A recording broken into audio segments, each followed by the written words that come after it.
Olá, neurodiversos! Sejam muito bem-vindos ao nosso primeiro episódio do MMA Neurocast. Sim, se você não sabe ainda o que é o MMA, é uma associação, a Associação das Mães em Movimento pelo Autismo, que são mães e advogadas que decidiram se unir para lutar pela efetivação dos direitos não só dos seus filhos, mas também da coletividade. E o MMA tem muitas missões, e uma delas, ou talvez a principal delas, é empoderar as famílias de autistas através da informação. E nesse mês de abril, mês de conscientização do autismo, nós decidimos fazer algo completamente diferente, que é trazer para uma roda de conversas os melhores profissionais do estado de Goiás que atuam na área do autismo. E nessa noite, nós temos a honra de receber aqui com a gente nesse estúdio a incrível, maravilhosa doutora Ana Márcia Guimarães, que é médica, pediatra, é especialista em neurodesenvolvimento, mestranda em genética e ainda diretora da Sociedade Goiana de Pediatria. E o mais importante, ela é médica da minha filhinha, da Micaela, que tem 2 anos e meio, é autista e teve o privilégio de ser diagnosticada cirurgicamente por ela aos 10 meses. Seja bem-vinda, Ana Márcia. Muito obrigada por mais uma vez você doar do seu precioso tempo, do seu conhecimento, né, com centenas de famílias através de diversos meios de comunicação. E o nosso objetivo essa noite é encapsular, sabe, assim, compactar todo esse conhecimento que você vai compartilhar com a gente hoje e distribuir, assim, um monte de pílulas, né, para essas mães, pais e familiares que precisam tanto dessas informações. Obrigada por estar aqui essa noite. Eu é que agradeço. Aliás, é uma honra, Letícia, ser convidada, né, ter a confiança de participar do primeiro de milhares podcasts do MMA. Né? É nesse movimento aí de suor e sangue mesmo, que a gente precisa se unir, dar as mãos, e é uma honra. Eu estou completamente à disposição e fico muito feliz de ouvir o objetivo, que é realmente empoderar as famílias, porque informação realmente é poder, porque a pessoa sabe o que é direito dela, como que ela luta pelo direito dela, e inclusive no nosso caso, que nós estamos falando de crianças, e ainda é como que as famílias dão para a criança o direito que ela tem, que é o tratamento e o pleno desenvolvimento, né? Exatamente. Então, Ana Márcia, assim, para quem não te conhece ainda, porque eu quero que o Brasil inteiro, que o mundo te conheça, né? Tenho o privilégio de te conhecer. Conta um pouquinho pra gente sobre você, porque eu sei, assim, de todo o seu background, mas eu não sei exatamente como foi que tudo começou, quanto tempo você tá nessa área e por que você escolheu o autismo. Conta aí pra gente. É interessante mesmo, porque eu sou pediatra desde 1996. Eu terminei a residência de pediatria em 1996, então vão fazer 27 anos, né? E eu trabalhei aí na pediatria por mais de 15 anos e eu gostava muito de bebês. Fazia muita sala de parto. Então, eu tinha eu acompanhava o desenvolvimento de bebês, de um número muito grande de bebês na puericultura. Então, eu comecei a perceber, lá com 15 anos de formada, de pediatra, que tinha coisas que eu não sabia o que estava acontecendo. Então, na verdade, foi assim mesmo que aconteceu. É uma experiência, assim, muito gratificante para mim de ter podido ir atrás, porque até hoje as residências de pediatria não dão essa formação do desenvolvimento atípico. Pena, né? Uma pena. É o que eu falo, nós estamos em 2023 e as residências de pediatria. Então, fica assim um apelo, né, para o CFM, Sociedade Brasileira de Pediatria, todas as entidades que podem mudar isso, porque o pediatra precisa ter na formação dele informações sobre o desenvolvimento atípico. Mas assim, Ana Márcia, entrando aí nesse assunto, né? Mas e o MChat? Não é lei isso? Não é um direito da criança que o pediatra possa fazer essa avaliação a partir dos 18 meses de idade? Por que não acontece? Porque o pediatra não é treinado. Então, hoje em dia, a gente está vendo esse panorama mudar. Eu lembro há 12 anos atrás, quando eu ia para para o Rio de Janeiro, fazia a especialização, eu lembro que os meus colegas brincavam comigo assim, você é invocada com pediatra. No pediatra não te encaminha paciente, quem encaminha paciente é psicólogo, fonoaudiólogo. Eu pensava assim, gente, mas como assim? tá errado isso, né? Claro. Claro que o fonoaudiólogo, psicólogo, terapeuta tem um papel importantíssimo, mas e o pediatra? Porque o pediatra é o primeiro profissional que a mãe procura quando alguma coisa preocupa ela. Então, Com como certeza. assim? Então, a gente tem que estar invocado, né? Que eles falam, você é invocada com pediatra? É com pediatra mesmo. Então, a gente vê que hoje, né, 12 anos depois, o panorama está mudando lentamente. Mas ainda precisa de ter um treinamento para a rede básica de saúde, né? Pediatra, profissionais da saúde básica, do PSF, para que eles possam fazer o que você buscou para sua filha. A identificação precoce de algum problema para agir preventivamente para garantir que ela alcance o desenvolvimento máximo dela. Sim.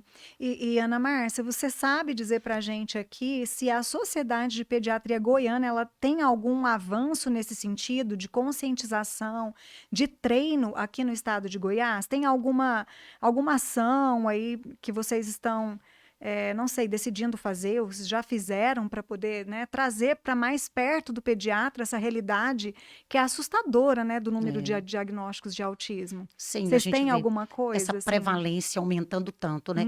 A SGP, ela traz sim, já tem muito tempo, né? Eu tô lá dentro, todo mundo lá é muito empenhado nisso, a gente sempre leva na educação continuada. Então, a gente sempre coloca temas, inclusive em agosto, vai ter um tema. A semana passada teve um congresso de pediatria, nós demos aula de autismo. Você estava lá, então? Ai, que bom. No congresso de pediatria goiano, congresso goiano de pediatria para os pediatras. Então, o público-alvo era o pediatra, a SGP, a SBP, porque eu sou da diretoria da SBP também. Olha só. Eu me lembro quando você tomou posse, foi ótimo. Chique demais. Eu também, uma honra também, fiquei muito feliz de estar lá. Então, a SBP também, ela tem um curso que chama SBP Itinerante, que ela pega os departamentos científicos e leva informação para os pediatras mais afastados. Então, aqueles estados mais afastados, olha, com que carência. Interessante. A SBP faz isso. A doutora Luciana, que na época era presidente, agora é o doutor Clóvis, que é outro, assim, queridíssimo. Ela se preocupa nisso também. Então, a SBP se preocupa, a SGP se preocupa, mas ainda não é uma área de atuação. Mas a gente está caminhando, né? Para formar melhor os pediatras. Porque, e o importante é o diagnóstico precoce. Sim, e assim, é assustador para nós que temos a Associação de Mães, né, Ana Márcia, frequentemente a gente ouve mães comentarem, né, e dizerem que os filhos estão com 6, 7 anos de idade e não tem apraxia da fala, não teria um problema assim na fala que não fosse, na verdade, causado por um comportamento, um problema de comportamento mesmo, que poderia ter sido resolvido se a criança tivesse tido acesso ao diagnóstico precoce.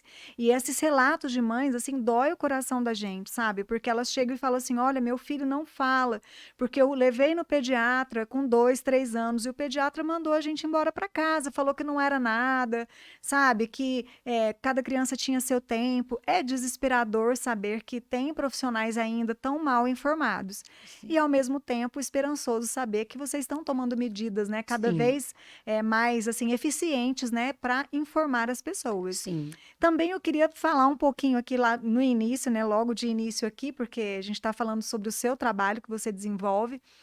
Sabemos que você está cursando, né, mestrado e que você escolheu a área da genética. Então, antes da gente entrar no tema, no tópico dessa noite, que é diagnóstico precoce e tratamento, né, para as famílias, direcionado para as famílias, porque o que a gente quer aqui é falar de forma mais simples possível, né, para que possa chegar essa informação às famílias que precisam. Mas a gente gostaria de saber, Ana Márcia, por que você escolheu genética, sabe? Por que a genética é tão importante para o autismo, né?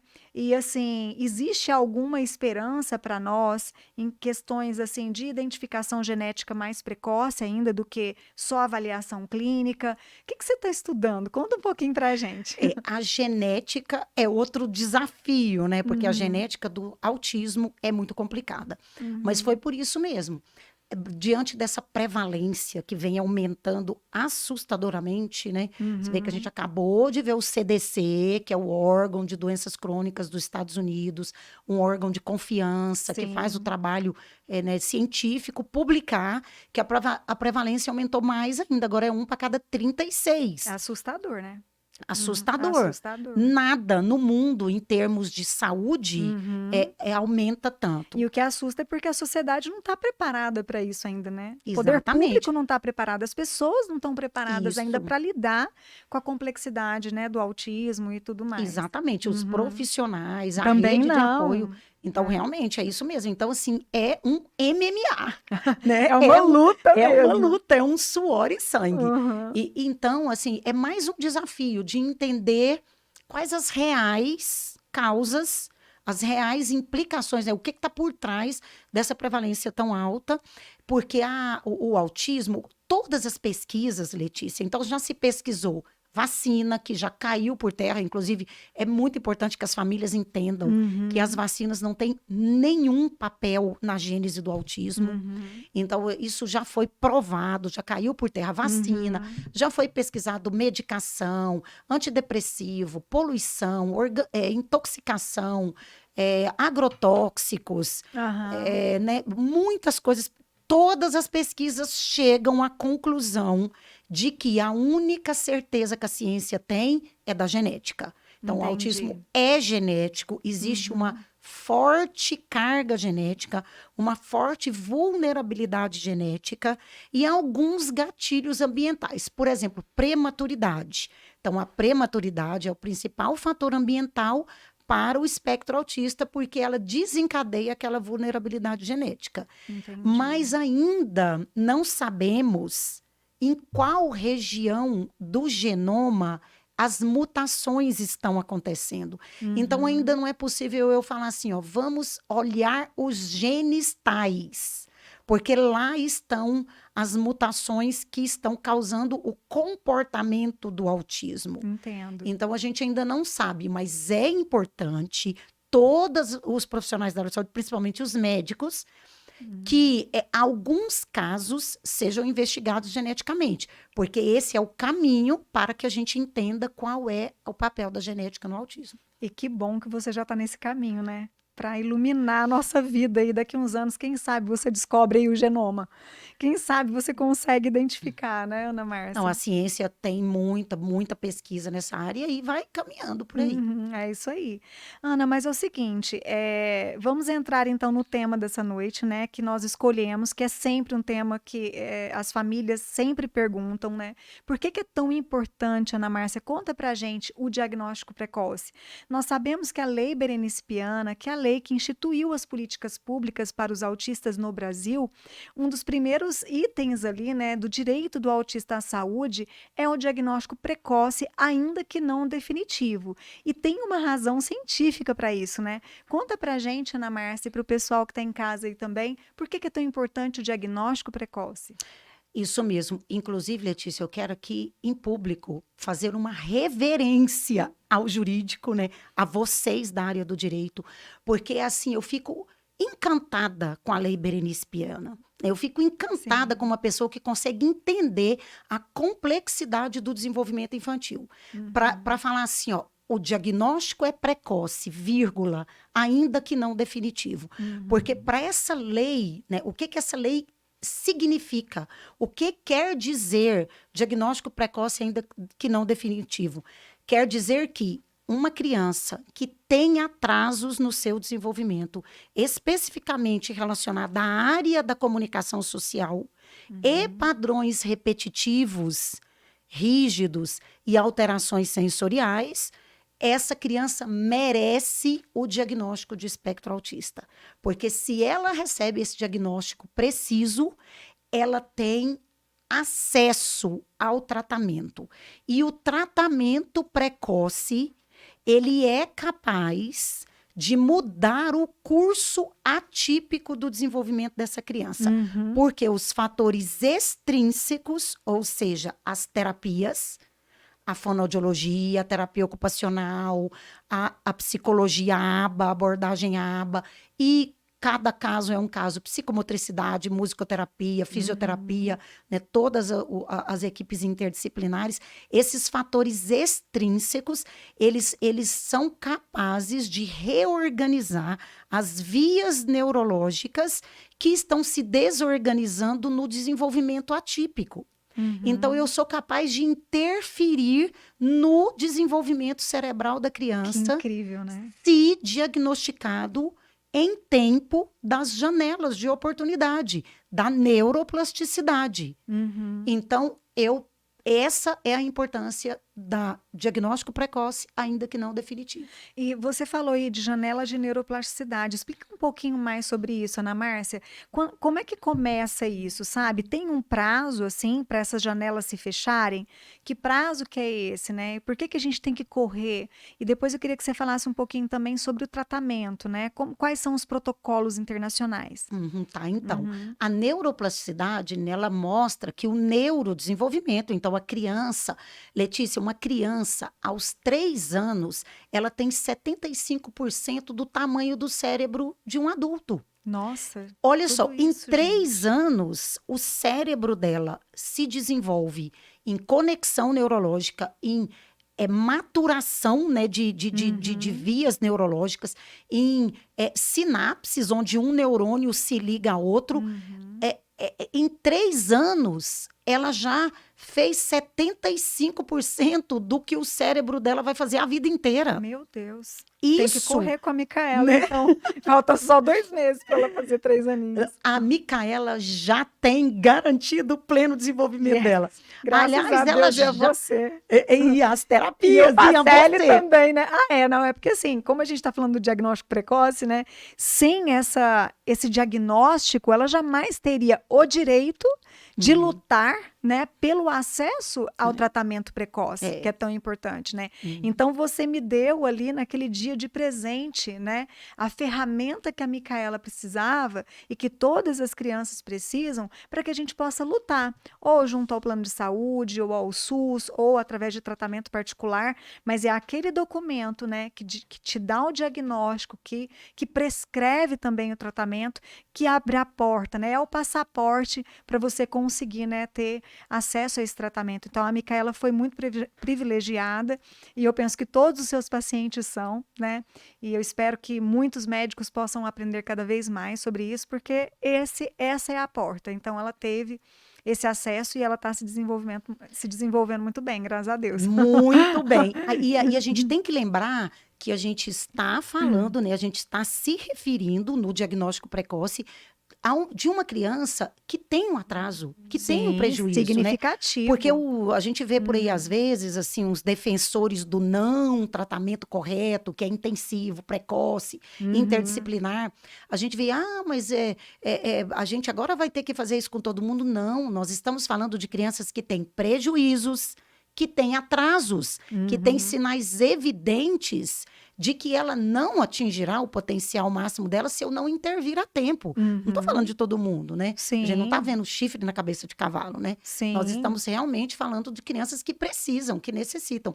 Porque eu falo muito assim, Letícia, para os pais assim, olha, por exemplo, Micaela está com 10 meses e ela tem sinais de espectro autista. Muitos, né? Ela tinha uma evitação, uma restrição social, ela tinha uma dificuldade, um atraso no desenvolvimento dela, ela tinha prejuízos relacionados. Alimentar, não conseguia nem segurar, ela tinha atraso motor seríssimo, né, Ana? De significado, não pegava o brinquedo, não manipulava o brinquedo de forma funcional. Não interagia, não olhava pra gente. Ela tinha, assim, basicamente, acho que quase todas as características autísticas, né? Numa lista, assim, ela tinha praticamente todas, né?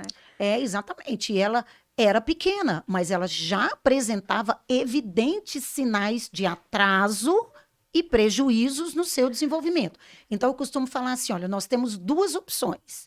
Ou a gente aplica aqui o direito que a Micaela tem da Lei Berenice Piana, que ela tem sinais, ela tem o diagnóstico precoce, ou a gente tem uma única outra opção. A gente espera para eu ter certeza, que nem eu estou vendo, mas para eu ficar mais segura. E aí você volta aqui daqui 1 ano e aí a gente realmente vê que ela preenche mesmo, critério para o espectro autista. Aí, o que a gente vai fazer com esse ano que passou? Pois é, os prejuízos, né? As janelas aí vão se fechar, não é? Exatamente. E esse ano de intenso crescimento neurológico, logo depois ela entra na poda neuronal, e aí as vias estão desorganizadas e ela fica mais evidente ainda os sintomas dela. Eu não tenho uma máquina do tempo para voltar atrás para corrigir meu erro. É isso que né? os médicos precisam entender urgentemente, né, Sim. Ana Márcia? Para encaminhar as crianças com atrasos do desenvolvimento e prejuízos relacionados à comunicação social para a intervenção precoce. Sim, e caso eles não tenham certeza, por que não fazer como o meu pediatra, o pediatra da Micaela, Dr. Fernando Pacelli? Ele não era especialista. O que ele fez? Vou te encaminhar para uma especialista. Ela realmente está apresentando, mas eu não tenho certeza, porque eu não sou da área, eu vou te encaminhar. Sim. Isso é uma questão de ética, né, Ana Márcia? Isso é uma questão de responsabilidade De com o paciente. responsabilidade. Não é? Então, assim, a gente precisa lutar por isso, né? E é por isso que a gente está aqui, né? Que é o que empodera as famílias. Empodera as famílias. Mas eu quero te dar os parabéns e quero falar uma coisa para você, mãe de crianças, para a família. Eu jamais poderia ter dado a Micaela o direito da Lei Berenice Piana se você não tivesse trazido ela para mim. Se você não tivesse levado ela ao pediatra. Então, as famílias também estão trazendo as crianças mais cedo. Que bom. Elas também estão buscando, como eu falo para você, né? Eu sou pediatra desde 1996. Então, eu vejo que antes as famílias traziam menos. Então, é por isso que esse momento empodera as famílias. Porque é a informação. É a informação. É o acesso. Então, você que está em casa aí, que você vai com certeza assistir o nosso podcast, esse primeiro episódio, se você notar que o seu filho ele tem algum atraso no desenvolvimento, não está falando, tem comportamentos restritos, não tem interação, não interage com você, qualquer tipo de dúvida que você tiver em relação a isso, por favor, leve ao pediatra e não aceite essa desculpinha do pediatra, cada criança tem seu tempo. Procure um especialista para que você possa tirar essa dúvida, né, esclarecer essa dúvida e não cercear o direito do seu filho, né, de desenvolver o máximo do potencial dele, ainda que ele não seja autista. Por isso que a lei é tão perfeita. Acesso ao diagnóstico precoce, ainda que não definitivo, aí você tem acesso ao tratamento precoce, porque ainda que a criança não seja autista, ela tem um atraso ela que tem precisa ser, ela tem um prejuízo que precisa ser tratado, né? Então, não hesite em levar os seus filhos, tá? E agora que a gente já sabe, né, da neuroplasticidade, é até os 5 anos, Ana Márcia, como que é isso? Olha, na verdade, assim, até o cérebro adulto tem neuroplasticidade. Então, até um adulto pode melhorar, refazer conexão, melhorar a conexão. É como se fosse tem até um termo que fala que é uma musculação neurológica, neuroaeróbica. Tem um bonitinho, assim, um neurônio fazendo musculação. Então, até o cérebro adulto, ele melhora a conexão, ele faz conexão que foram perdidas. Mas quanto mais cedo, melhor, mais eficaz isso é feito, né? Então, a criança tem uma neuroplasticidade, assim, 1000 vezes melhor do que o adulto, porque o cérebro está em formação. Ele está, né, se desenvolvendo, ele ainda não terminou o seu desenvolvimento. Então, é mais eficaz. E, doutora Ana Márcia, conta aqui pra gente também. Existem protocolos, né, internacionais de intervenção com evidência científica. Você pode falar para o pessoal aí, né, os neurodiversos, quais são esses protocolos? Então, para o espectro autista, embora não seja nem exclusivo para o espectro autista, né, mas para o espectro autista, a abordagem ABA é a abordagem que mais tem comprovação científica de resultados positivos e permanentes, que é a análise aplicada do comportamento. Então, se eu tenho uma criança que tem atrasos e prejuízos, e esses atrasos e prejuízos, eles estão categorizados no diagnóstico do espectro autista, essa criança precisa receber uma intervenção baseada na ciência ABA. Porque senão, ela não vai melhorar o tanto quanto o ABA garante. Entendi. E, doutora, qual é a quantidade de horas, né? Porque tem gente que fala assim, não, mas seu filho é autista leve, ele não precisa de muitas horas de terapia, só um pouquinho. Você pode dizer para a gente quais são esses protocolos, né? Que a gente sabe, será que é só o autista moderado e severo que precisa de intensidade e de muitas horas de terapia, Aba? É interessantíssimo, porque então você já conseguiu chegar, ter aí, a ver que tinha alguma coisa de errado com o seu filho, ser encaminhado por um especialista, ter um diagnóstico precoce, ter acesso ao tratamento. Aí já é assim um movimento de MMA, de sangue e suor. E aí agora você então vai receber o tratamento. Você ainda tem que garantir que esse tratamento esteja corretamente aplicado. Porque senão você nada e morre na praia, né, Letícia? E você deve receber lá no seu consultório, né, doutora? Muitas crianças que você prescreveu o tratamento com a quantidade de horas corretas, mas que você não nota a evolução clínica neles.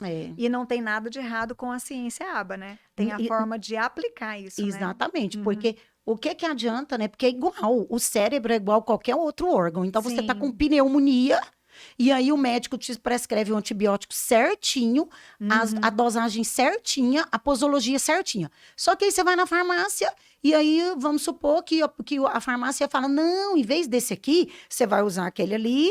Ou então a farmácia faz de conta que te vende aquele antibiótico, mas na verdade te vende outro. Sério isso, né? E põe uma posologia errada. E aí a sua pneumonia pode não melhorar e pode até te trazer graves consequências futuras. O tratamento do cérebro, dos transtornos do neurodesenvolvimento é a mesma coisa. É uma prescrição médica que deve ser rigorosamente cumprida. Então você, né, mãe, pai, cuidador, família, tem que saber como que é o tratamento correto. Queria até parabenizar de novo a doutora Letícia, o Ministério Público, o doutor Helder, né, que tiveram a iniciativa e a realização de ensinar os pais. Então, brevemente, aí nós vamos ver essa novidade por aí, né? Temos uma novidade, nossa, que vai ser com certeza publicado, né? Agora em abril, nós teremos aí pela primeira vez, né, um guia, um manual sobre tratamento, né, sobre o autismo e sobre intervenção precoce, sobre o tratamento, sobre o direito ao tratamento, o direito à saúde, né, por iniciativa do Ministério Público, e uma das autoras, né, é a doutora Ana Márcia também, e assim, incrível, né, Ana Márcia? Não, como incrível. Nós temos um anjo ali, né, Sim. que tem um coração de mãe atípica mesmo, lutando pelos direitos das nossas crianças. É um privilégio nosso, né, a gente demais. Então, esse representante do Ministério Público tão comprometido com os direitos, né, das pessoas mais vulneráveis. Porque é uma pessoa, né, que pode ajudar, né? Ele tem uma posição que ele pode ajudar e ele não negligencia a posição dele, né, Letícia? Nossa, ele leu um monte de livros sobre autismo, ele fez curso de AT, você acredita? Para poder entender e ajudar as famílias, e através desse guia, desse manual que foi escrito, né, através de muito esforço, muita busca de conhecimento, porque esse promotor de justiça, ele não é pai de autista, né? Mas ele realmente abraçou a nossa causa para entender a complexidade do tratamento e explicar para as famílias de forma muito simples e didática como ter acesso a esse tratamento e o que cobrar. E temos a parte do tratamento do diagnóstico, né? Que você faz também brilhantemente, que eu tive o privilégio de ler, né? Tomara que ajude. Foi ótimo. Não, e você sabe que, assim, quando eu vejo pessoas assim, igual você, o Dr. Hilder, tanta gente que a gente não pode nem falar um outro, porque é tanta gente boa e maravilhosa envolvida. Você sabe que eu queria dar um recadinho para a família que vai ver, que vai viralizar esse podcast? Você não está sozinha, né, Letícia? Não. É nessa hora que a gente vê que você não está sozinha. É difícil. É suor e sangue, mas você não está sozinha, então não desista, porque o seu filho está em desenvolvimento. E se você garante para ele o que ele precisa, para ele chegar lá na frente, no potencial máximo dele, esse momento vai passar e ele vai ficar bem. E sim, exatamente. E como é que você garante isso, né, Ana Márcia? Como é que você garante isso? Se você chegar, né, porque o primeiro passo é o diagnóstico, se você chegar lá, no consultório do médico, e ele reconhecer, não, seu filho realmente é autista, mas ele não te prescrever o tratamento, já está errado. O médico, pela lei do ato médico, é a competência, ele tem competência privativa de prescrever um tratamento. Então, isso é a lei do ato médico, né? Você entende mais do que eu, Que a inclusive. gente tanto lutou por ela, né? Que os médicos tanto lutaram. Então, o médico, ele tem a competência privativa exclusiva para diagnosticar, para determinar a doença, no caso aqui não é uma doença, é um transtorno, né? Mas também para prescrever o tratamento. Então, o médico que tiver desconfiança que a criança ali é autista, mesmo que ele não tenha tanta certeza, mas ele sabe que ele precisa prescrever o tratamento precoce, que é um direito da criança, porque lá na lei está dizendo diagnóstico precoce, ainda que não definitivo. Não fechei o diagnóstico, mas eu preciso intervir porque a criança está em atraso. Médicos, prescrevam o tratamento. Sim. Prescrevam o tratamento de acordo com a ética e de acordo com os protocolos internacionais. Sim. Quais são os protocolos internacionais? Eu fiz o dever de casa direitinho, eu aprendi com os grandes aí, né, com a doutora Ana Márcia, doutor Lucelmo Lacerda, doutor Paulo Liberalê, são profissionais da área aí que atuam também no Brasil inteiro, trazendo informações científicas para a gente. E os dados científicos, né, os protocolos ali que são aplicados, doutora Ana Márcia, se eu estiver errada, me corrija aqui, mas que eu tenha visto, né, os estudos randomizados comprovaram que autistas precisam de, no mínimo, 20, no máximo 40 horas por semana. Ou seja, o tratamento é intensivo, independente do grau, né, de comprometimento dessa criança ou desse mesmo autista. Autistas leves, né? Que não é nada leve. Sim, né? exatamente. Mas que de nível 1 de suporte, eles precisam de intensidade e frequência. É muito simples, né, Letícia? É só você imaginar o seguinte: a criança, por uma restrição social, né, por um isolamento, uma restrição, ela não aprende. Porque ela não tem contato, ela não dá significado, ela não faz links sociais, ela não está aberta ao aprendizado porque ela tem uma restrição da comunicação social. Então, o que o tratamento tem que fazer? É ensinar. Então, ela tem que aprender item por item. Como que eu vou aprender item por item uma vez por semana? 2, 3 vezes por semana? Não tem. Então, o tratamento do espectro autista, ele tem um protocolo internacional que precisa ser seguido. Então, desconfie se o seu filho não estiver fazendo um protocolo assim. Primeiro, tem que ser interdisciplinar. Não é apenas um profissional que faz o tratamento do espectro autista. Exatamente. Tanto que a lei também fala, né? Que ele tem que ter acesso ao tratamento multidisciplinar. Lei Berenice Piana. Lei Berenice Piana. Mais uma vez. É direito ao tratamento multidisciplinar. Então, tem que ter, no mínimo, vou colocar aí assim, básico, o mínimo, psicólogo, fonoaudiólogo e terapia ocupacional. É o tripé, né? É básico. Isso aí é básico. Ah, mas por que precisa fazer terapia ocupacional? Porque toda criança com transtorno do espectro autista tem transtorno do processamento sensorial. Então, eu preciso de modular essas informações sensoriais, como elas chegam e como que o cérebro responde. A Tatiane vai falar sobre isso com maestria. Semana que vem a gente vai entrevistar a doutora Tatiane Grigolato também, que foi uma indicação sua, que eu agradeço imensamente, porque a Micaela começou as intervenções com ela com 1 aninho, né? Antes de 1 aninho, e graças às intervenções precoces, ela conseguiu segurar a mamadeira, conseguiu voltar a comer. Então, assim, foi essencial para o desenvolvimento dela, porque ela não deixava a gente nem segurar nas mãos, né? Não sei se você sabe disso. A gente vai falar mais sobre isso na semana que vem. Mas, assim, imagina uma criança que precisa de ajuda total numa intervenção ABA, né? E não permite que seja encostada. Primeiro você tem que cuidar. Como as restrições são grandes, né? Muito grandes. Como precisa ser vencido. Então, o tratamento tem que ser multidisciplinar. Ele tem que ser intensivo. Então, não dá para fazer poucas horas. Olha, sinto muito, não dá. 5 horas não é tratamento, não é para autismo. Não tem gente. O mínimo, no Brasil, se fala em 10 horas para autista nível 1 de suporte. Mas fora do Brasil, não fala em 10 horas, não. Fora do Brasil, o mínimo é 25 horas semanais, não é nem 20. 25 horas semanais para nível 1 de suporte? Para qualquer transtorno do espectro autista. Mínimo 25 horas. Mínimo 25 fora do Brasil. No Brasil ainda se fala em, no mínimo, 10 horas. Então, intensivo, frequente, duradouro. Eu não posso fazer um tratamento de 6 meses. Não tem como dar alta para uma criança. A gente sabe que autismo não é doença, ou seja, autismo não tem cura, né? Não então, tem assim, cura e essa criança continua em desenvolvimento. Se o tratamento não continuar, os prejuízos vão se acumulando, porque ela não está em desenvolvimento. Então, ela precisa dessa ajuda, desse suporte, desse aprendizado na análise aplicada do comportamento enquanto ela estiver em desenvolvimento. Então, essas são as premissas básicas do tratamento ABA. Então, a mãe, a cuidador, o pai, a família precisa cobrar isso da equipe. Doutora, por falar em equipe, me conta aqui uma coisa. Eu sei, né, no caso da minha filha, né, e também de outras mães aí da associação, a gente sabe que a criança, ela precisa retornar, né, ao médico assistente a cada 6 meses para uma nova avaliação.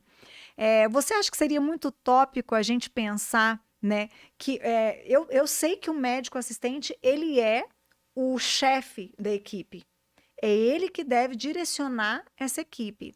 No caso da gente, né, você lê todos os relatórios dela para poder acompanhar o desenvolvimento dela. Mas eu não vejo os pais tendo isso com outros profissionais. É muito difícil um médico acompanhar o desenvolvimento dessa criança. Então, ele tem só 1 hora, talvez, 40 minutos ali para avaliar, no seu caso, que é 3 horas, mais as outras, né, para reavaliar a criança. Você não acha que isso deveria ser mudado? Assim, esse acompanhamento da criança, seria possível o pediatra acompanhar de mais perto? Como que seria isso? Você entende o que eu estou querendo dizer, né? O pediatra do desenvolvimento. O especialista. O especialista, que pode ser o pediatra. O médico assistente, que vai ser vai ser o responsável pelo plano terapêutico daquela criança, né? Aquele que prescreveu. O pediatra geral, né, que eu, no meu caso, por exemplo, nem faço mais pediatria geral, o pediatra geral eu até entendo que, além dele não ter o treinamento, porque ele não é especialista, ele tem que fazer o diagnóstico precoce, que foi o que a gente colocou no Congresso Goiano de Pediatria da SGP. Você, pediatra, tem que desconfiar para você encaminhar, né, para dar a essa criança a possibilidade dela ser diagnosticada. Então, eu entendo que o pediatra geral, ele tem muitas coisas para ver, né, muitos órgãos, vacina, sono, tudo. Então, encaminha e delega isso para o especialista quando aquela criança tiver preenchendo critério para um transtorno do neurodesenvolvimento, no caso, o autismo. Agora, o especialista, seja ele um neuropediatra, seja um psiquiatra infantil, seja o pediatra focado no desenvolvimento infantil, ele não pode ser negligente, ele tem que ser esse supervisor. Porque, Letícia, se você tem uma diabetes, e aí o seu endocrinologista passa a insulina, o seu plano aí de terapêutico, né? Ele te abandona, né? Você vai embora, ou quando você volta lá, você vai falar para ele assim, não, doutor, a minha glicose tá boa e eu tô comendo direitinho. Né? Só, né? Ele não vai querer ver os exames, o nível de glicose, a hemoglobina glicada, que mostra um nível de muitos meses atrás. Ele não vai refazer o seu plano terapêutico, ele não vai ver se a dose da manhã, a dose da tarde, a dose da noite. Ele não vai fazer isso. Por que com o cérebro é diferente? Com o cérebro não é diferente. Então, o especialista precisa saber, cadê as avaliações quantitativas? Como que essa criança estava 6 meses atrás? Quais os prejuízos ela tinha e qual a porcentagem, em que área e quais as barreiras ela tinha para o desenvolvimento melhor? E hoje, 6 meses depois, então ele precisa comparar, eu falo, aliás, uma pergunta, né, Letícia, que os pais sempre fazem. Ele melhorou? Como que eu vou saber se ele melhorou se eu não conseguir comparar ele com ele mesmo? Então, sim, né? Porque a comparação sempre é ele com ele mesmo. Ele com ele mesmo. É o parâmetro. E comparar ele com ele mesmo quantitativamente, porque no autismo nada é eu acho. Vamos fazer o quê? No autismo, tudo tem que ter um objetivo, uma meta. Uma métrica também, né? E uma métrica. E uma métrica. Então, eu preciso das avaliações quantitativas. Então, mais uma dica para você. Seu filho precisa ser submetido a avaliações quantitativas e a equipe lá a clínica, normalmente a psicóloga supervisora, a aba, tem que te mostrar o gráfico, ela tem que te entregar o gráfico.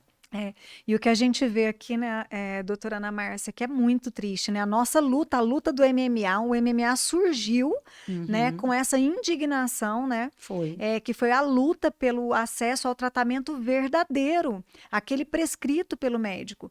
Porque, infelizmente, muitas famílias de autistas, que inclusive têm condições de pagar planos de saúde, quando têm acesso a esse tratamento, o tratamento não é realizado da forma correta. Sim. E nós vemos crianças que poderiam estar hoje, né, muito melhor desenvolvidas, que não desenvolveram absolutamente nada, porque essas crianças não têm sequer uma pasta de registros diários, né? Isso. Porque a aba, a gente não explicou aqui, mas a ciência aba, ela tem como a gente quantificar. Por que ela é ciência, né? Porque tem uma métrica, né? Porque tem um objetivo, porque tem como você verificar através dos gráficos se essa criança, diariamente, ela está respondendo ou não às intervenções. E isso é realizado através da pasta, né? Isso. De habilidades básicas que a analista do comportamento ela cria essa pastinha, né, de habilidades básicas e ela ou a AT vai aplicar, né, essas intervenções. E é isso, esse instrumento, né, de medição que a gente chama, né, que em alguns casos é o VB-MAP, tem outros instrumentos, né? São várias avaliações quantitativas, depende da idade da criança. Então é isso que a gente tem que levar para o pediatra. Sim. Né? Quando a gente volta lá depois de 6 meses, nós não podemos voltar com as mãos vazias. Então, se os profissionais que estão atendendo o seu filho, né, não te entregam isso, que é o mínimo básico, não é aba. Ele pode até dizer para você que é aba, mas ele não é um profissional ético, ele não é um profissional qualificado para te entregar o que realmente o seu filho precisa e tem direito, que é o tratamento adequado. É igual diabetes, que eu tava, o exemplo da diabetes mesmo, né, Letícia? Então, Sim. Doutor, minha glicose tá boa? Cadê o exame de sangue? Né? Você vai voltar no endocrinologista com os exames, ó, hipotiroidismo. Eu tô tomando um hormônio para tireoide. Você vai voltar no endocrinologista com o exame. Então, ele vai avaliar. Então, no autismo, na maioria dos transtornos do neurodesenvolvimento é a mesma coisa. Então, eu preciso saber. E outra coisa, né, Letícia? Ele não está evoluindo. Ele não está melhorando. Por quê? Eu preciso saber por quê. Eu preciso saber se ele está evoluindo e se ele não está evoluindo, eu preciso saber o porquê. E como é que você faz? Assim? Porque as avaliações quantitativas, elas mostram também isso. Elas mostram as barreiras ao desenvolvimento. Se é um comportamento opositor, se é uma desatenção, se é uma agitação. Transtorno do sono. Seja lá o que for.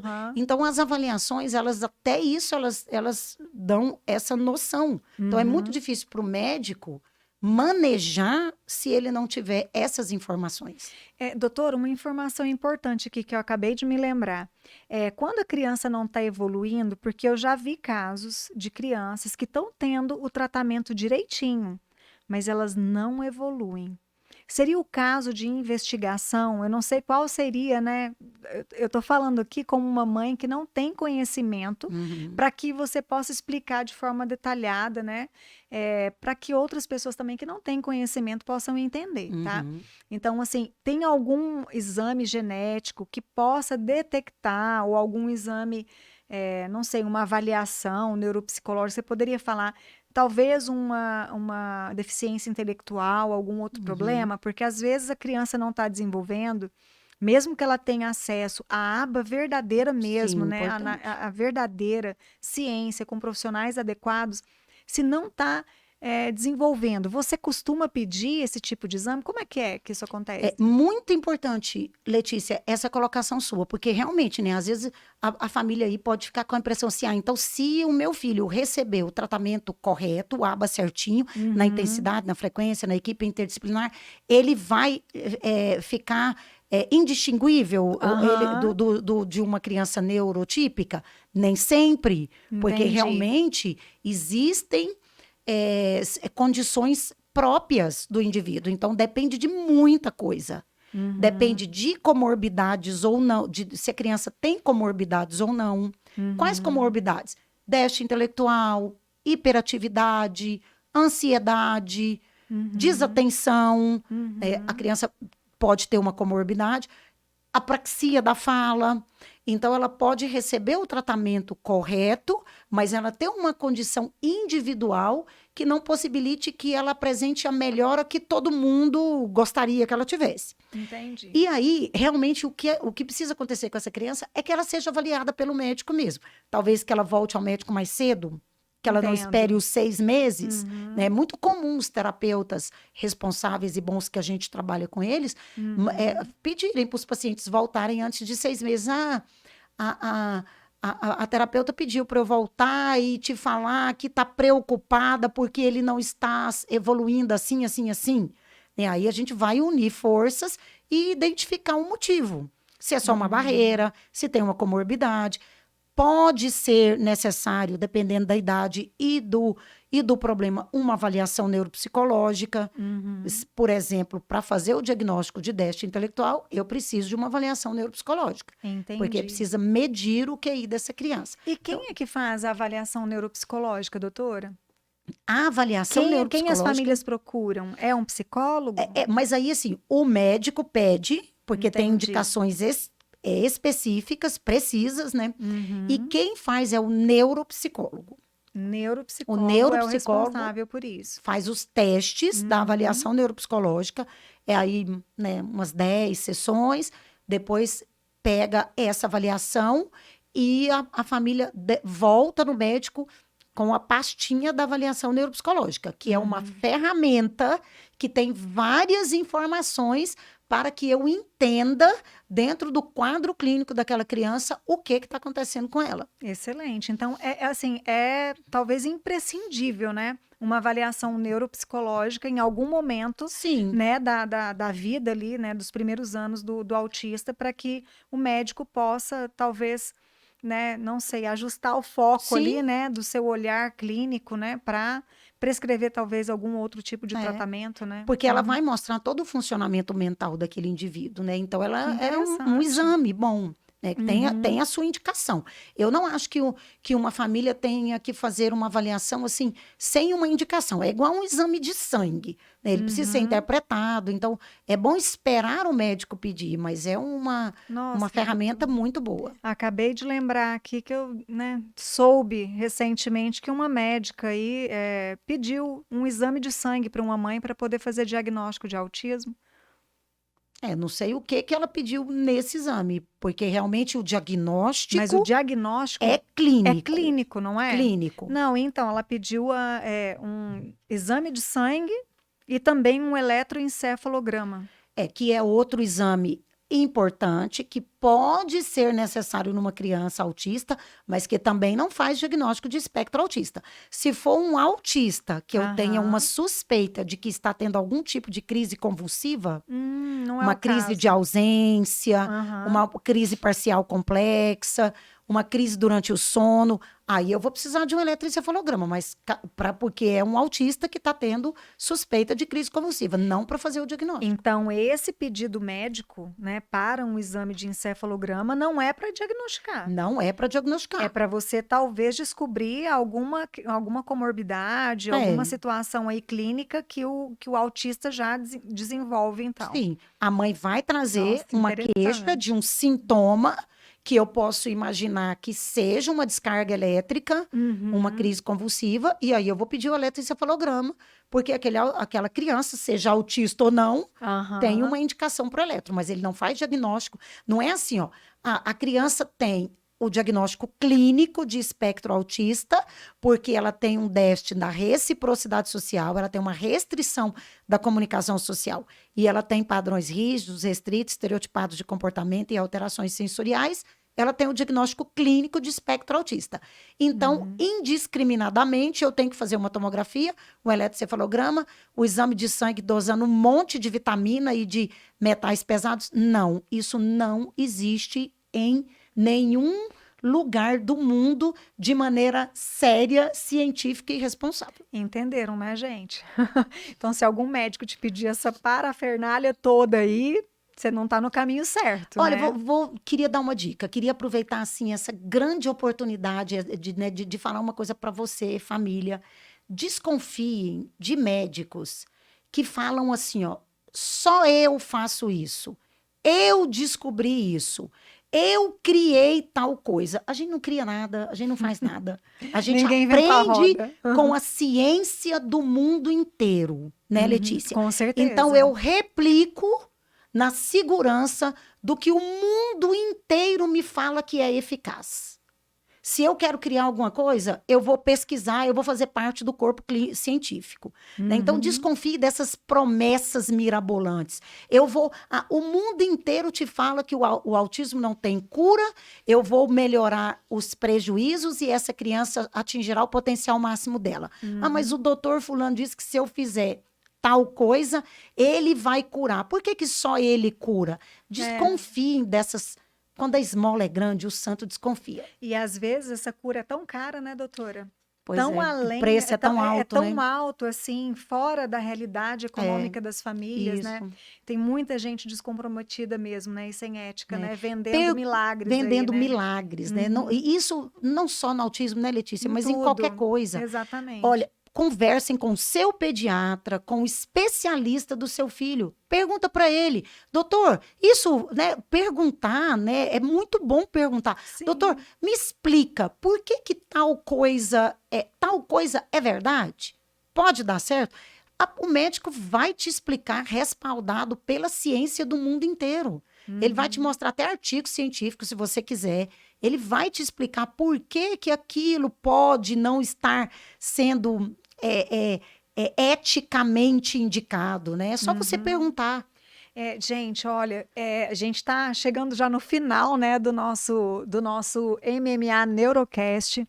A doutora Ana Márcia vai ter agora, né, às 8 horas, você tem uma live, né, com outro pediatra. Ela é super corrida, então a gente já está finalizando aqui o assunto.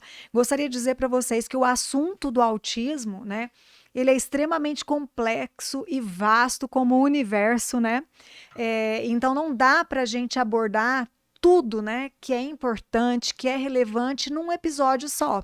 Então você já fica convidada, tá, para nas próximas vezes, não sei, em outro momento, voltar para a gente falar, por exemplo, né, autismo em adolescentes, né, autismo em adultos, como é que isso, né, muitas vezes se apresenta, né, quando a gente vê um adolescente aí depressivo, apresentando quadros, né, diferentes, um comportamento diferente, que não é muito comum. Então, eu queria muito te ter aqui, né, em outro momento, para você falar sobre essa outra etapa do neurodesenvolvimento do ser humano, né? E como é que é o autismo, e como é que a gente pode lidar com isso, né? Mais para frente, né? Porque daqui uns dias minha pequenininha vai crescer e a gente tem que, né? A gente tem essa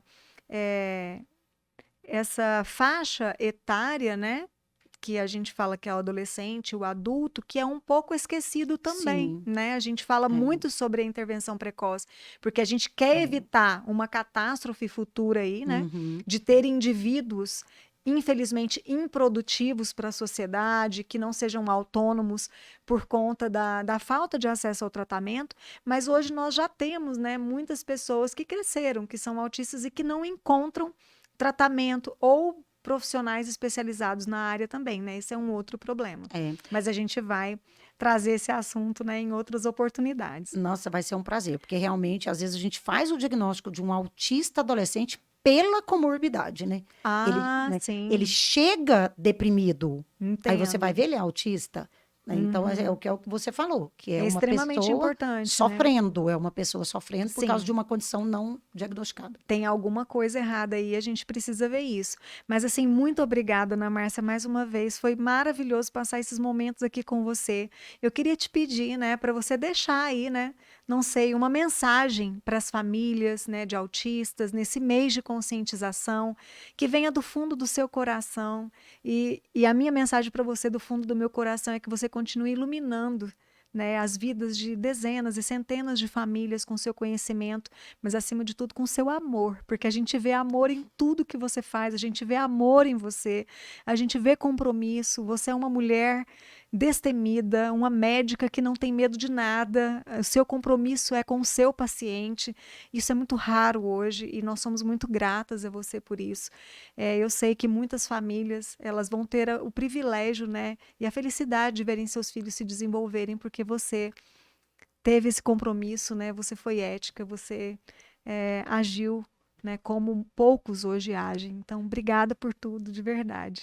Eu que agradeço. Aliás, ouvir você falar isso, né, acreditar em você, só imputa em mim muito mais vontade de ser melhor, de errar menos, porque a gente erra, né? Sim. Mas de errar menos, de ser melhor, de fazer mais, um pouco mais. Porque realmente é o futuro do Brasil, né? O futuro. É o futuro. É a Micaela, é o João, é o Pedro. Sim. Eles são o futuro do Brasil. E eu fico muito feliz, né? Muito feliz, muito grata, muito honrada. Muito obrigada mesmo pela confiança, pelo convite. E de mensagem final, eu quero parabenizar mesmo mulheres, mães, cuidadores, famílias como você, que não negligenciam as necessidades dos seus filhos. Então, tem alguma coisa errada. Mesmo que muita gente fica falando que eu sou doida, você está vendo coisa onde não tem, você está criando doença para o seu filho, não tem nada de errado, com o tio aconteceu do meu jeito, o outro falou também tarde, o outro também era assim, agora está ótimo. Então, assim, é nadar contra a correnteza. Eu falo isso para os pacientes do consultório. Você está nadando contra a correnteza. Eu sei. Por isso que eu falo que é um MMA mesmo. Sim, é um sangue e suor. É um símbolo de luta você mesmo. está nadando contra a correnteza até que o neurodesenvolvimento dele diminua a velocidade. Sim. Só aí é contra o tempo que você vai poder descansar. Exatamente. A nossa luta é contra o tempo. Sim. E é por isso que o MMA, ele luta com todas as forças, né? Essas mães guerreiras, que são pessoas comuns, mas que decidiram viver uma vida extraordinária. Porque eu acho, sabe, que independente do nosso contexto social, Ana Márcia, do nosso contexto de vida, você consegue ou você atinge a vivência de viver uma vida extraordinária quando você se preocupa não só com você, quando Sim. você se preocupa com o próximo, quando você quer alcançar para outros aquilo que você já alcançou para você. Que é isso que o MMA é, sabe? A gente conseguiu o tratamento para as nossas crianças, mas a gente não quis isso só para nós. A gente quer levar conhecimento e quer levar esses direitos efetivados para todas as famílias, não só de Goiás, mas do Brasil também. É por isso que eu dou parabéns para vocês. Obrigada, gente. Boa noite, neurodiversos. Até mais, até o nosso próximo episódio. Ah, sim, gente, olha só, mês do autismo, né? A gente tem até cookies aqui, ó. Cookies de quebra-cabeça, né? Coração de quebra-cabeça. Muito lindo. Só não deu tempo de comer, mas é isso foto, aí. Igual as crianças estão tirando foto na internet. Ah, vamos tirar assim também? Ah, tem que tirar. Vamos tirar assim, ó. Ah, que legal. Beijo, boa noite. Boa noite.